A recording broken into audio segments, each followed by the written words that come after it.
Hi, I'm Tim Manis from the Church of God Center for Ministerial Care. I want to welcome you to the first episode of our 8th season. As many of you know, the work we do here is vitally important to the health of our ministers, their families, and churches across the globe. We absolutely could not provide the mental and spiritual health support that we do without the blessing of our Lord, the favor of our leaders in the Church of God, and the support of you, listeners, listening today. I want to say thank you. Thank you all for helping us grow this community of faithful healing over the last 7 seasons of this podcast. In season 8, we will reach our 100th episode, and we're not doing that without our listeners, without the growth. A lot of podcasts, quite frankly, don't make it to this point. And so thank you so much for what you do. Please share this podcast. Whatever platform you're listening to it on, mention it to other ministers, other leaders, mention it to other people. I don't know anybody out there who's might not be interested in or might need help in the area of emotional, mental, and spiritual help. So thank you once again. We hope you enjoy the rest of the season, and God bless.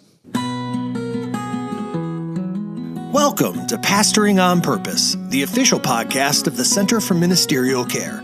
Join us for this meaningful conversation led by Dr. Tim Manis and the Ministerial Care team about intentionally navigating the challenges, burdens, and opportunities facing church leaders and their families. We exist because healthy churches depend on healthy ministers. The Center for Ministerial Care. For ministers, for families, for you. Welcome to another episode of Pastoring on Purpose, and we are here in our studio in Cleveland, Tennessee.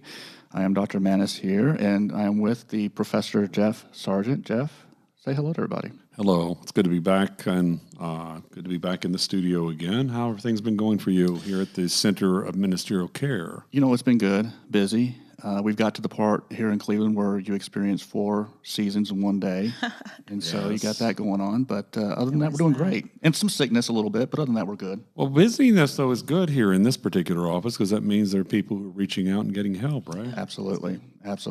Doing what God's called us to do. In other words, listeners, keep him busy. Keep him busy. If you need help, that's why we do this. And just a reminder to our listeners, we started this a number of years ago, not because Tim and I like to hear ourselves talk, because I certainly don't. I don't think Tim does. But we do this so that you could, as a way to communicate to you the wonderful opportunity that's available for you as ministers and families of ministers to get this free help. Absolutely. Here by Tim and his staff. Also, hopefully you'll get something out of this. If there's something that you can take with you, sharpen your toolbox a little bit, or your tools, I should say.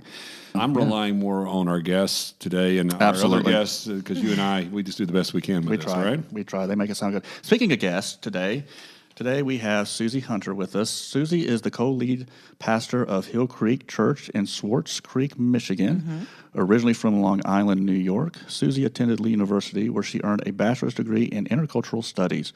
After Lee, she attended Pentecostal Theological Seminary, earning a master's degree in marriage and family counseling. Sussy is an ordained minister in the Church of God. Since moving to Michigan in 2010, she has served in a variety of positions in ministries, including kids' church, music ministry, and as the director of a pregnancy advocacy center. She also currently serves on the Youth and Discipleship Board in Michigan. Sussy loves to make connections with the people she ministers to, advocating for a balanced and spiritual approach to mental and emotional health. She hopes that her own testimony of mental health and growth will help others to trust in God in a deeper level, and also takes the necessary steps to improve their understanding of themselves and others. Sussy, all the way from Michigan, man. All the way from Michigan. Welcome to Cleveland. Thank you. I used to live in Cleveland, but it's been 15 years, so Paul Huff looks very different. What all has changed, have you noticed?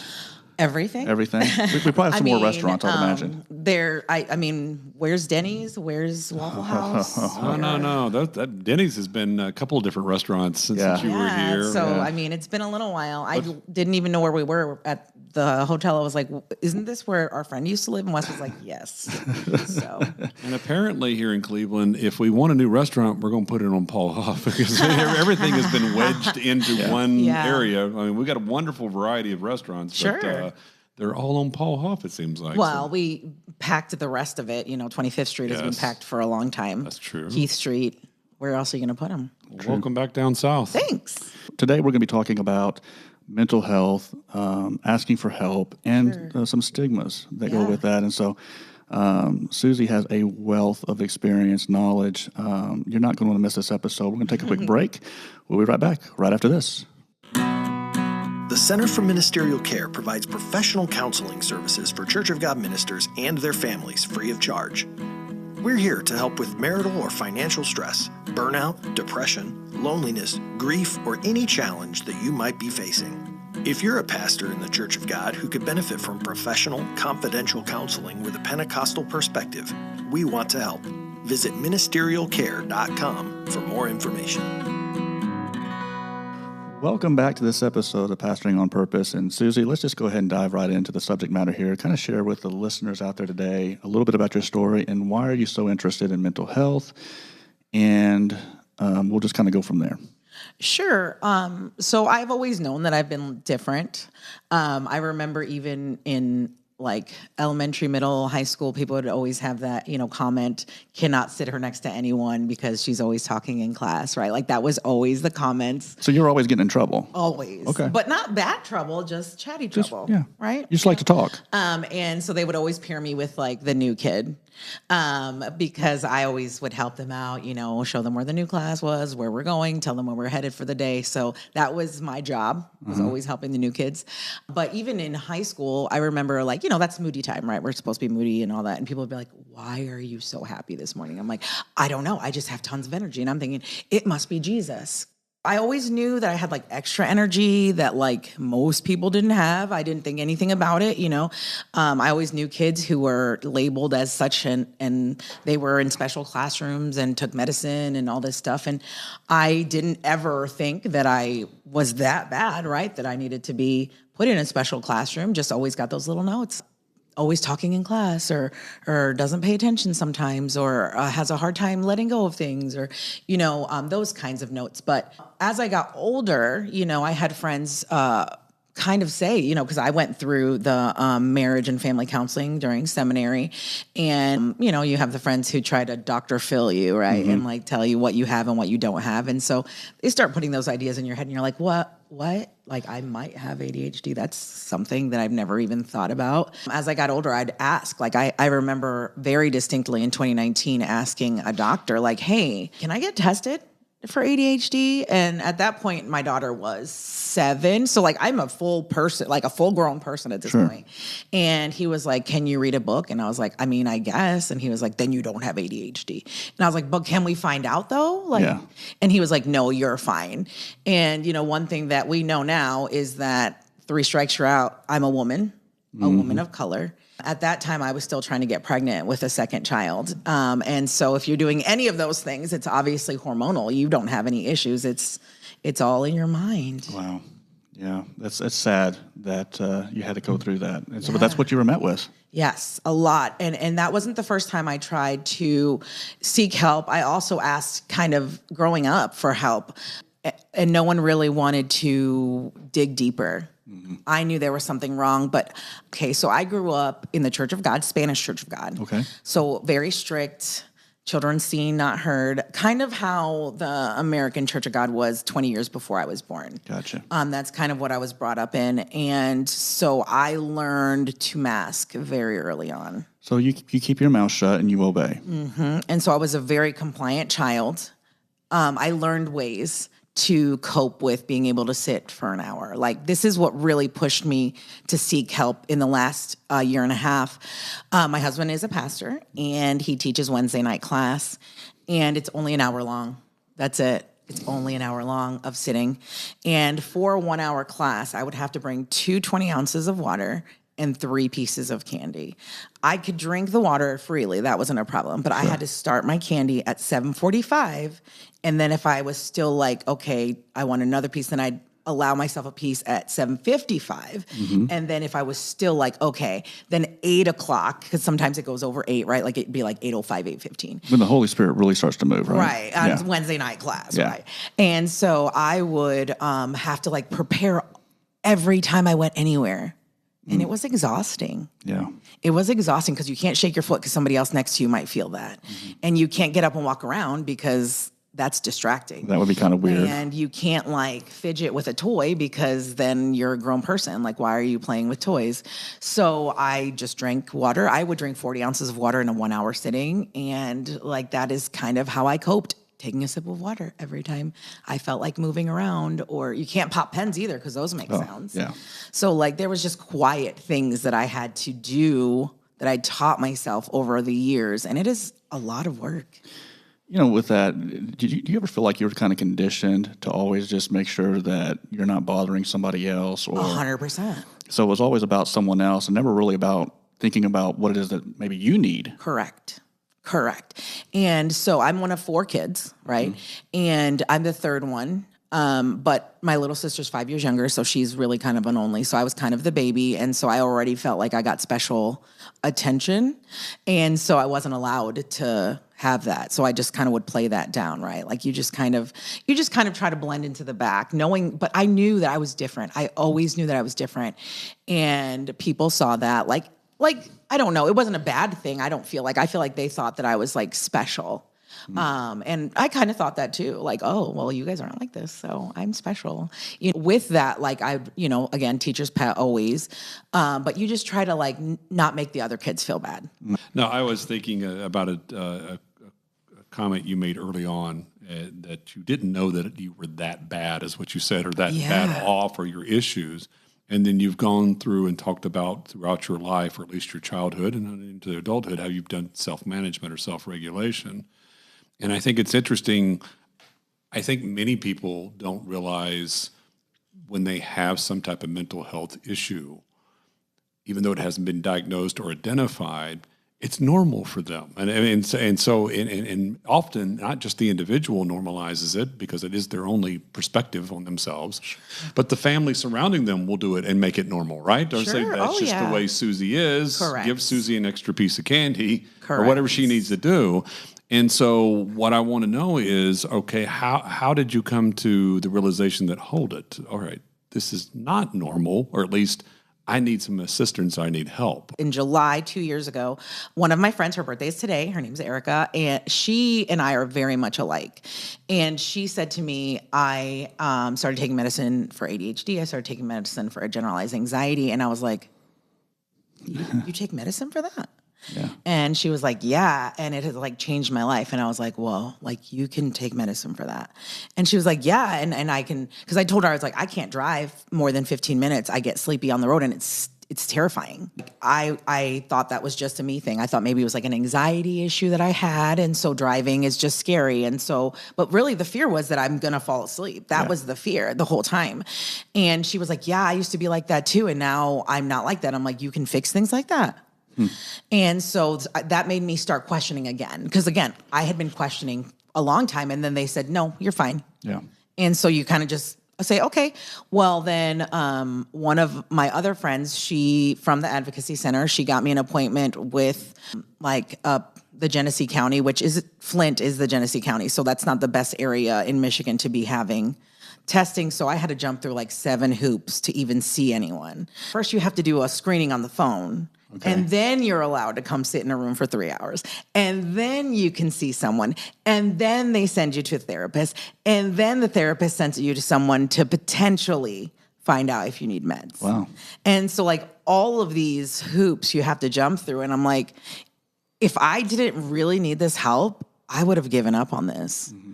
And I'm sure many people do. So April of 24, when I was diagnosed with ADHD for the first time, I was 39 years old. And they were like, this is not, like, I told them that when I go to sleep to shut my brain down, and I've always done this, if I can't sleep, I will, like, imagine I say sphere, but some people thought I said fear. It's not fear. It's sphere, a sphere that is, like, dark. And it, like, just, like, is a circle, and there's numbers in it, and I'm counting 1 to 100, but you can't see the number that you're counting. You have to see a different number, because if not, I'm, like, hypnotizing myself. Yeah. To go to sleep. And people are like, this is literally insane. Like, that's what you do when you can't. I'm like, yeah, is that, you guys don't do that? No, I don't do that. I don't, no. Hey. You don't do that? As soon as I leave I will admit. No, I didn't. But that's the kind of stuff. So these are things that I've always done. But again, these are just coping mechanisms that I've come up with so I don't freak out because I'm not allowed to do that. My mom would be like, why are you doing that? And I'm like, oh. So you have to just come up with these things so that you don't look different. It's kind of a way of just self-medicating yourself in a way. And I already looked different. Like, I was the only Hispanic person. We were in an all-white school for a long time, wore skirts, had the long hair, very Church of God, and everyone else did not do that. No one even knew what Pentecostalism was. They were like, what is that? So I was already so different. Like, I didn't want to add anything else on top of that.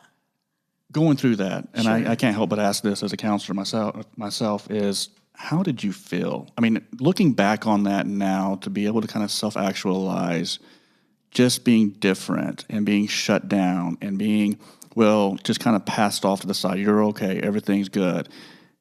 Did it make you feel a certain way? My mom and dad are very strong people. My mom specifically is a very strong woman. I mean, my dad too. They both immigrated to this country with nothing. Mom was 23 when she came here. She left her home at 15 because she was a literal slave. Literal slave.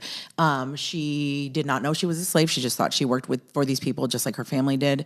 And she had to run away because they tried to give her to someone, and she did not want to do things that they were asking her to do. Wow. So like when she didn't have shoes till she was 12. Like, I had nothing to complain about. When you have a mom who literally fought her whole life to just give you a roof over your head that's yours, right? Sure. So I felt like I didn't have a place. And also, I think it makes me an advocate as an adult. I sub at my daughter's school. Okay. I love it. I am not a good teacher, but I'm a great sub because I'm fun. Sure. And I always bring candy there. I tell a joke that, like, they're like, why do you always bring candy? I'm like, with these kids, you got to have a few Twix up your sleeve. And so I love subbing because I make them do their work now because we're in middle school now. We're not in elementary where you can just hang out and play all day. Like, they'll leave you a list of which kids are the ones you need to watch out for, right? Yeah. And my daughter would get frustrated because I would sub for her class in elementary, and they'd say, like, this person and this person you need to watch out for. And I'd be like, hey, I'd intentionally pick these kids out and be like, listen, I heard that you're a leader in this classroom, and I really need your help to keep these kids in line today. And my daughter would be like, do you know they don't listen? Do you know that they don't act like that when you're here? They only act like that. And I said, you know what? I like to be treated special, so I'm glad that they act like that when I'm there. And I say that in front of all of the kids because I want the kids who are categorized as bad to feel special at least one day, to not feel like they're being the burden. And so I always give them the extra candy or have them walk down the passes because I trust them. I don't know. I tend to like go for the underdog. Absolutely. So because of it. So I think it's definitely a positive thing that I went through that as a kid. And I get to see the signs now, knowing, going through seminary, having the marriage and family, making sure my kid's not going to go through that, making sure my nieces and nephews are not going to go through that they're going to get the support that they need. It's almost like you rebelled against everyone else, not your parents per se, but you were shut down so many times. You've made the decision. I'm going to be the opposite of that. That's right. I'm going to let them speak. I'm going to. This is not just a kid, but this is a child of God. This is a human being here that we need to respect as well. It goes both ways. I love that. You mentioned ADHD. Yes. Okay, and being diagnosed at 39 years old, and for our listeners out there, they may not be aware exactly what that entails, how it makes you feel, and also there's a belief out there that's just a kid's diagnosis. That's something that kids have. That's not an adult thing. That's still out there.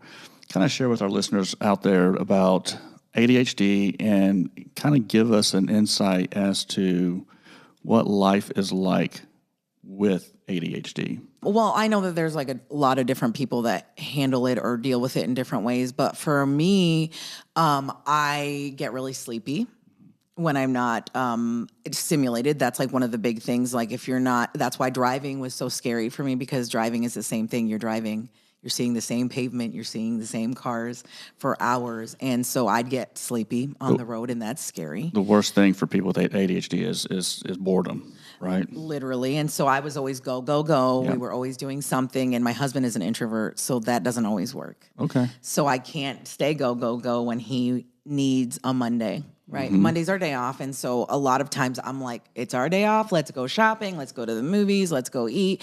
And I realized Sunday night that he is done with everything. But yeah, for me, it was a lot of like, anxiety really because I would forget things or I would interrupt. So, for example, we are leaders. My husband and I are leaders in a lot of different ways in Michigan. We teach CAMS. For those who don't know what that is, that's Calling and Ministry Studies, the first level of licensure for the Church of God. So Wes and I teach that for Michigan. Wes is the chairman of the music committee, and I help him with that. So we lead the worship team for the state, and we do practices and stuff like that. And I remember this so distinctly, and this is the same fight we've had our whole marriage.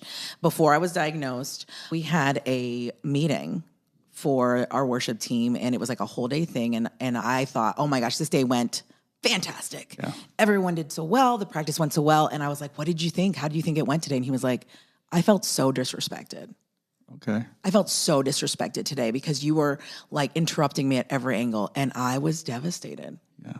Because all I was trying to do was make it a good day. And I would never, ever in a million years try to step on his toes or disrespect him in any way, because that's a big insecurity. Mm-hmm. You know, and I would never in my life do something to make my husband feel worse. Mm-hmm. You know what I mean? Like, sure. I'm just trying to help. I thought we were having a great day, and he had a completely different day than I did. Yeah. I've learned that that's part of ADHD, interrupting and not being able to hold it. It's literally painful for me to like wait my turn. Mm-hmm. Like I raise my hand at meetings and people think that's hilarious. And I'm like, no, I'll forget if I don't raise my hand. You can't help. There's just so many things you can't help. Like I said, it's managing. Mm-hmm. It's just exhausting.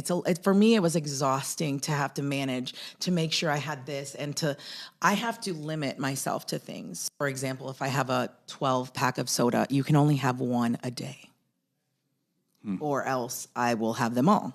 Yeah. You can only do this. Like, I have to manage myself mentally. Nobody knows these things. Like, I haven't told my husband, like, hey, if you see me having more than one of these, stop me. Like, I don't do that. Right. Like, I just mentally say to myself, okay, you're allowed to have this, but you can't have it right now. Mm-hmm. You have to wait. Mm-hmm. And so I wait. I'll count to 100 when I'm waiting to be patient. I'm very impatient, obviously. And so to be patient, I'll count to 100. And if the thing that I'm being patient for still hasn't come, I'll count to 100 again, and then 100 again, and then 100 again, or 10 if it's supposed to be something quick. I'll count to 10, and then if it's not, I'll count to 10 again. So there's a lot of like self-controlling. Sure. Not controlling, but I'm controlling myself mentally all the time. Yeah. All the time. Again, your self-management skills are remarkable, because the story that you tell is about how since you were a child, you had this self-awareness that, okay, this is what I'm doing. This needs to be managed. And you come up with creative ways to manage it, which, again, can make it normal for you. Sure. However, at some point you find out, either you mismanage, right? It doesn't work. It starts impacting your relationships. Absolutely. Or something goes awry. So at some point, there must have been a point where you said, hold it, I've got to have assistance with this. Would you tell us a little bit about that? Yeah, and that goes back to like the class that I was telling you about on Wednesday night. Like, I just was like looking around. I'm like, why is everyone else okay sitting for an hour? Mm. Like, why am I not okay? Like, I'm the pastor's wife. Like, I'm in the front row. I used to ask people, like, am I like distracting? Because I'm in the front row. Like, I'm all the way in the front. So if I'm fidgeting in my backpack or getting water or finding something in my, like, I tend to do that. And I'm like, stop. So you're like asking the question, what's wrong with me? Yeah. Stop. Yeah. Like, I literally will just be like, don't move. Don't move. You're fine. Just stop. But that's taking a lot of cognitive energy. I mean, to have to sit there and manage to be that conscious of one's behavior, and to be aware that I'm in front of a group of people, mm-hmm. and you're thinking about what they're thinking, you're thinking about how you're behaving. That overloads you quickly, and I'm sure it did, because that just takes, the average person's not thinking that consciously. They don't have to, right? Mm-hmm. But having to do that, my goodness, that had to be so fatiguing. Like, I can't even imagine what that's like. Like, my husband, before we found out I had ADHD, I'm like, so, like, you just don't think things in your brain? Yeah. And he's like, yeah, like, my brain is blank. Like, I'm like, how is your brain blank? And he's like, it's just nothing in there. And I'm like, but how? When my friend told me that, because her and I are just alike, and when she told me she was seeking help, I was like, you do these things and you get help. Like, how does that help you? And then to have someone point me in the direction of someone who would listen. But generalized anxiety, that's another thing I handle or I deal with. I know probably everyone who was in the Church of God in the 80s probably dealt with anxiety. Like, if my mom was more than 4 minutes late from coming from work, I'd be like, she's dead or the rapture. Yeah. Yes. Like, it was one or the other because my mom is a saint. And so obviously she's going to go in the rapture. So as long as she's still here, we're all right. Yeah. Yeah, so that's a whole nother bag of worms. That actually could be a whole other episode. We won't go there, but I mean, really, in that anxious relationship with God, etc. But you're talking about how for you, it wasn't just a typical evangelical Pentecostal experience as you're describing it. You felt like, no, there's something different here. I'm not just having an anxious moment in my walk of faith. Sure.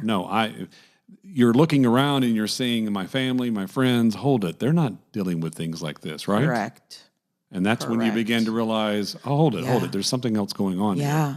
And so I'm still in the process of figuring out how, because like I said, it's only been a year and a half that I started this process. The ADHD paralysis is something I still haven't overcome. So you were diagnosed. Sure. You have medications and therapy as well. Do you mind talking a little bit about that? So I had a therapist through the Genesee County. Our first interaction, she said, "This is the phone number in case I F up." That's literally the first thing she said to me. And then she said, "You probably know more about this than I do with your degree." And I was like, why am I here? Why am I here? I'm so sorry. And so, but I had to see her if I wanted to go through the next hoop, right? Like, so I have to see this lady to jump through the next hoop. So when I started seeing the psychiatrist finally, they said, you have to see her first and then you can get meds from me or whatever. So I'm like, fine. So I saw her for months. And then the straw that broke the camel's back for me, because I was just kind of putting up with her. You're just going through the process. Yeah, and she would talk about how her bank account was broken into and how she had to call her ex-husband to lend him her money to cover her. Who's the one that needs counseling, right? Yeah, literally. And so the one time I remember it was a Zoom meeting and I texted her like 4 times, like, hey, what time are we getting together? Can you send me the link? Blah, blah, blah. Nothing. So I went and saw the psychiatrist 2 days later because that's how it worked. You see one and then you see the other. And she was like, it says you're a no call, no show. And I was like, absolutely not. I was like, I am. And she was like, I was waiting for you in the lobby because I knew you were going to be here. Like, I try. He knows I've missed 2 and I literally beat myself up because I hate missing appointments. Yes. I hate missing. What's the point of making an appointment if you're going to miss it? Yeah. I have to assure you it's okay. It's painful. Yeah. It's painful because I try so hard. You do. To keep things in order. And then when things slip through my fingers, it's like painful, right? But anyways, so she told me that I was a no call, no show. And I was like, no. And so she was like, listen, if you take this to your primary care physician, you never have to see me again. And I was like, that sounds like a great deal. Yeah. So I moved over my meds to my primary care, and then I called you. Absolutely. So we've been seeing each other since August, I think, of last year. I think so. It's been about a year. It was. I think it's important. Again, you got a consistent pattern of self-management, making corrections, which is not everyone can do. Not everyone does that and does it well. All right. It shows a great amount of resilience that you have as well. So I think that's remarkable.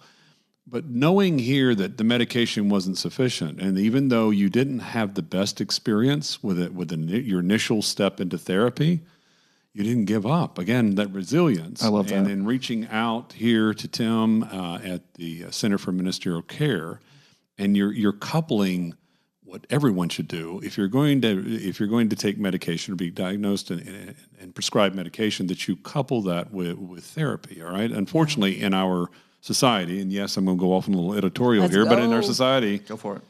What we see put in front of us by the pharmaceutical companies is, just take the medication, your life will be fine. No, medication should always, first of all, be prescribed by an appropriate caregiver, and it should be there to enhance the therapeutic aspect, the therapy. All right, it should not be just medication alone. Right. And I think that's what's working for you. I think in fact, I'm confident that's what's working for you. You found the right therapist as well. And I think there's another message there for listeners is that much like I'm sorry, but much like when you're going out and shopping for other medical care, if you don't like your physician, you go to another physician, right? You don't like your dentist, you go to a dentist that takes care of you. You have to do the same thing in therapy. But I think we have a tendency, we go out and try it. Some people, and they go try it, and like, I didn't like that therapist, so that's it. I'm just not going to give up on therapy. But thank goodness you didn't do that. Or just keep seeing the same person, because that's kind of what you, like what I was shown when I was growing up. We were with the same doctor, same dentist, always. Yeah. And so, I mean, it's not a bad thing necessarily, because I know your history, but I would have stuck with her if that doctor hadn't told me, like, you never don't have to. see In her other words, again. right? You don't like, have to. You're giving me freedom to leave. Yeah, I do love the fact that, so oftentimes you hear people having a bad experience going to a therapist, and then they just kind of have this umbrella that this is just how therapy is. Yes. Right. Right? Because it's their only experience. It's their only experience. So it didn't go well, then I'm just not cut out for this. And so I'm glad that you reached out and called. Let's take a quick break, and we got to do that, but we'll be right back right after this. If you would like to help support the Center for Ministerial Care continue its mission of serving those who so faithfully serve all of us, we encourage you to like us on Facebook, subscribe to this podcast, and share it with others. You can also visit our website at ministerialcare.com and click the donate button to make a contribution that directly benefits our services.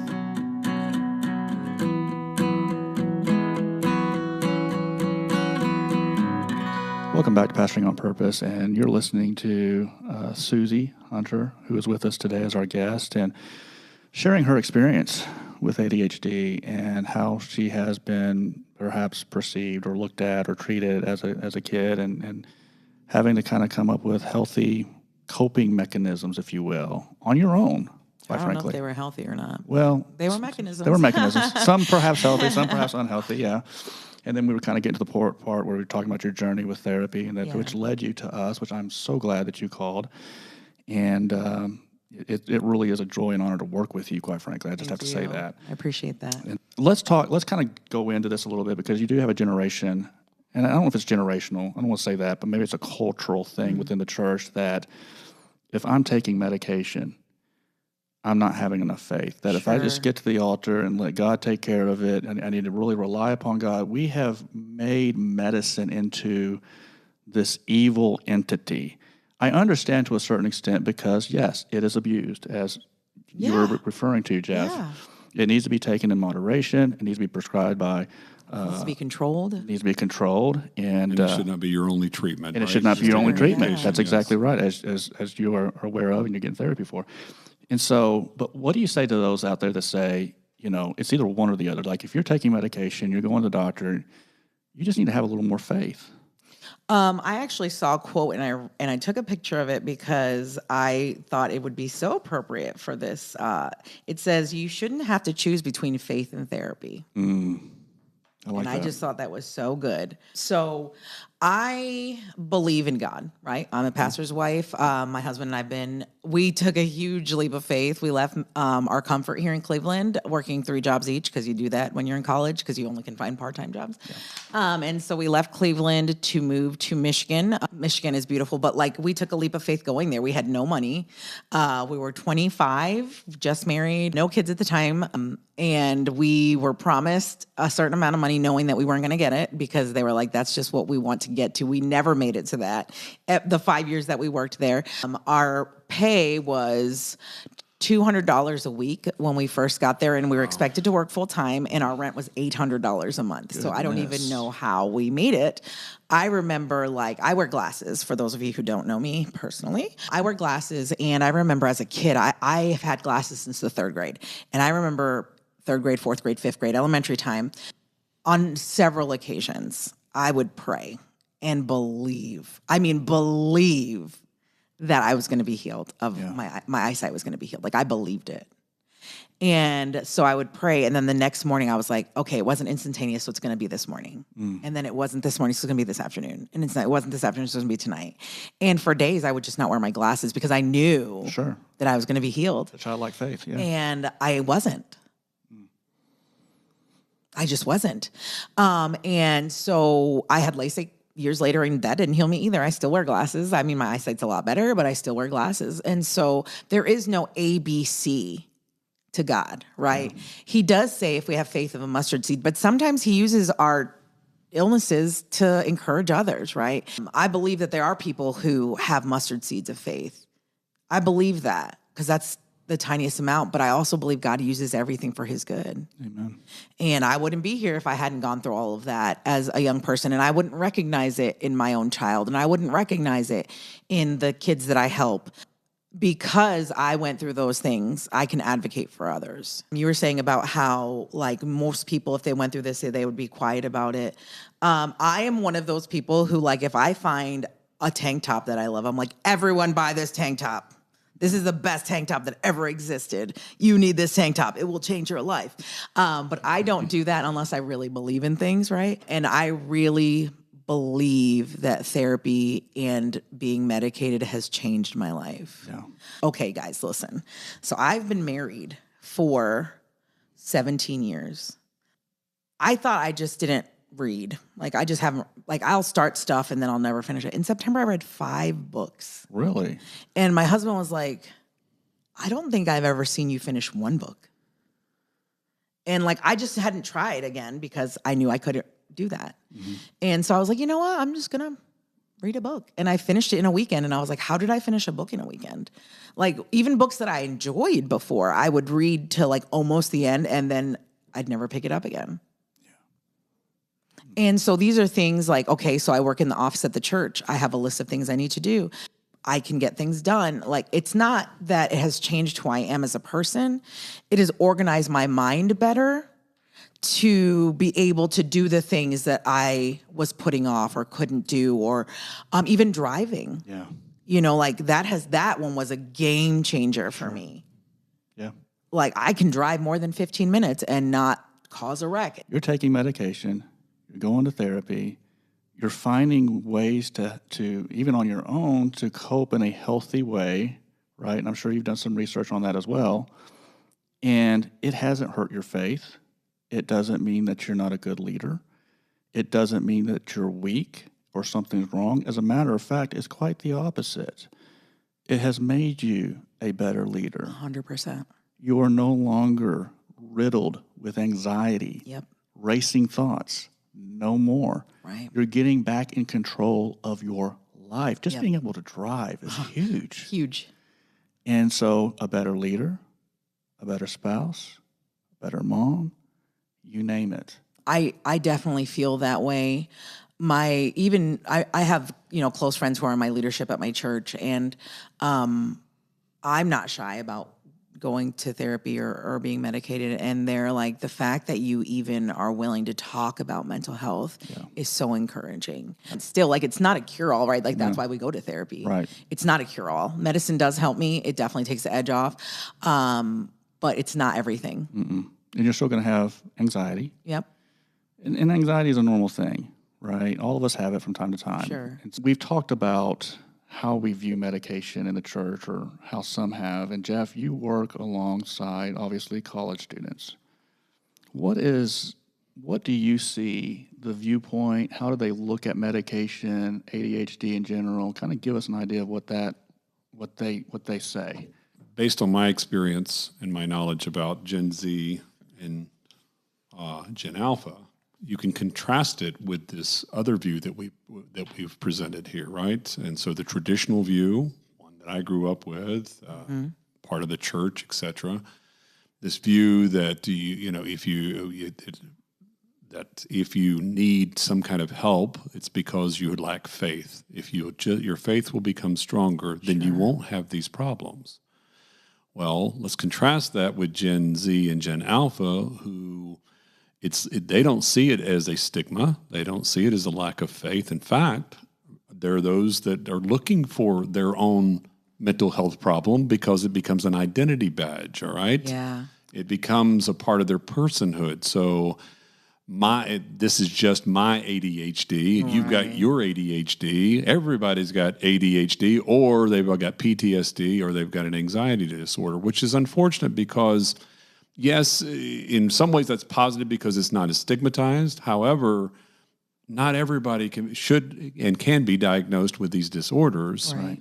So it's distracting from mental health workers and for the population to be caught up in this, all right? But you see people promoting themselves on social media. Yep. You said videos.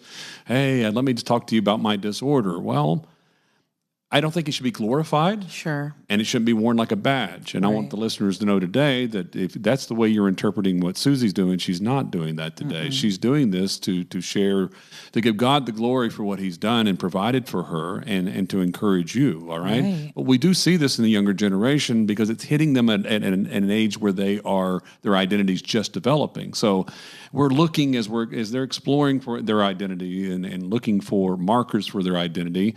Oh, here's something. I have a mental health problem. All right. Yeah. And I'm not. That's oversimplifying it, but that Tim, that's what I'm seeing. Yeah. And I hear her talking about that. Yeah, I've seen videos where people are saying this is my ADHD and this is my issue or whatever. And unfortunately, this is all clouding both points of view. Sure. I think are clouding the minds of people who actually need help, and actually, it's keeping them from seeking help. All right.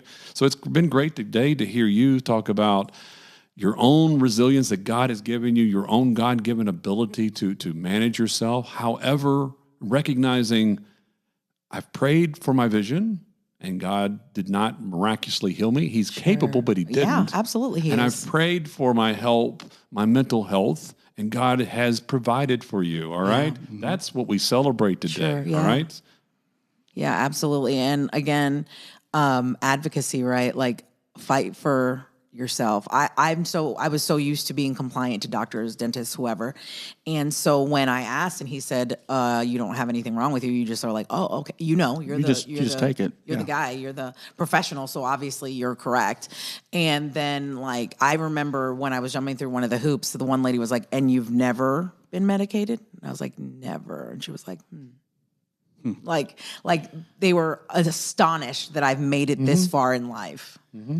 And, I have my master's degree up. I bet it would have been a lot easier to write those term papers if I had had a little bit of that Adderall, So if someone's listening and thinking, all right, maybe that I've normalized, maybe I need help. Yeah. What would you say to them about getting help? What should they do? What's the next step?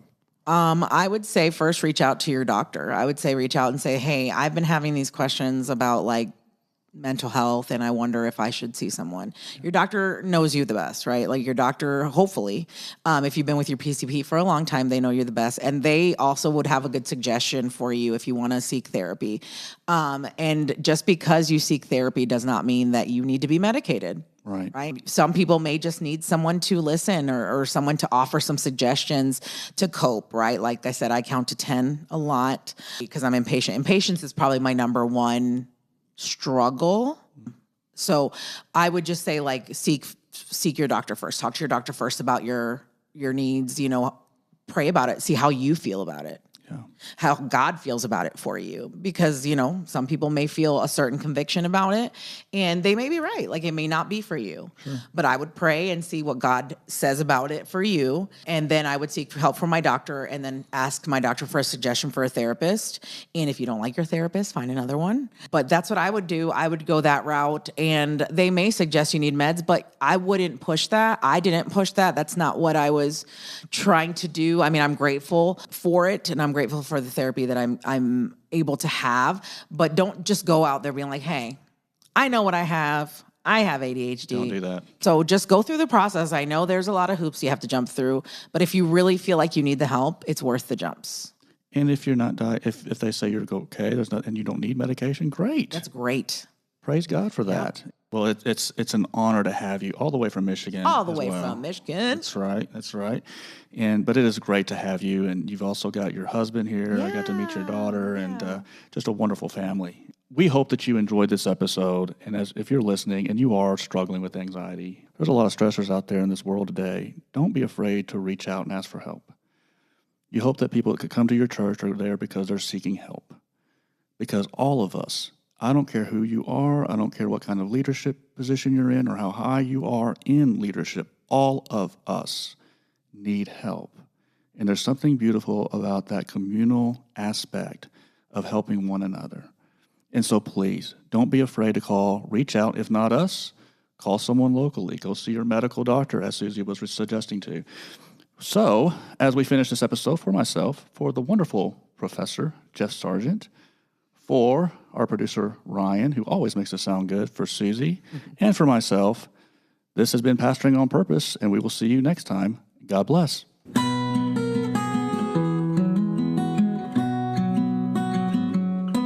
You've been listening to Pastoring on Purpose, the official podcast of the Center for Ministerial Care.